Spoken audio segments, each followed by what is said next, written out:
Third, the decision to impose the death penalty by the Indonesian court is not directed to a particular country or national of a certain country. Fourth, the Indonesian Constitutional Court confirmed in 2007 that the application of death penalty does not contravene with respect for human rights as stipulated in the Indonesian Constitution. Furthermore, it also underlined that human rights must also take into consideration the rights of others, public orders, and moral of a nation.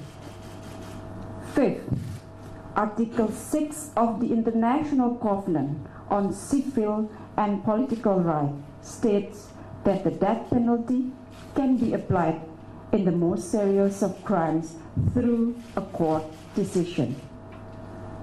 In addition, the UN Convention against illicit traffic in narcotic drugs and psychotropic substances states that drugs bring serious threat to the welfare of mankind.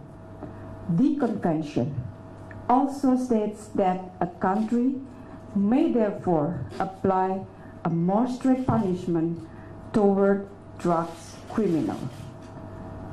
Ladies and gentlemen, I would like to take this opportunity to emphasize the emergency situation that Indonesia is currently facing in regard to the drugs trafficking problems.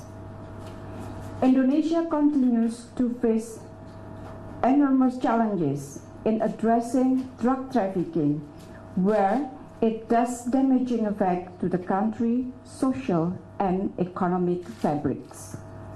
The issues has reached a critical stage. I repeat, the issue has reached a critical stage, where the international network of illicit drug traffickers have turned Indonesia into one of the world's biggest target markets for drug trafficking. I think I make very clear on this issue. The indiscriminate nature of this most serious of crime, drug trafficking, has ruined the lives of many hardworking Indonesian families and their children, jeopardizing their future and taking the lives of so many young Indonesians. It is in this context that the government of Indonesia has strongly enforced its national law in addressing drug trafficking. The government of Indonesia is committed to addressing this heinous problem, both within the national sphere as well through cooperation in the bilateral, regional, and multilateral forum. Bilaterally, Indonesia has signed cooperation on combating drug trafficking agreement with no less than 10 countries.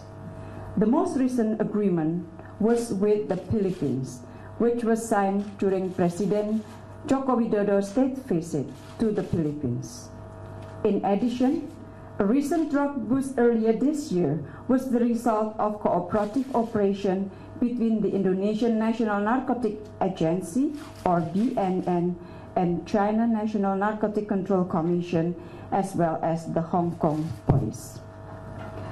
Dear colleagues, ladies and gentlemen, in the past weeks, we note that the issue of death penalty for 2 Australian citizens has received wide attention from the media, particularly in Australia.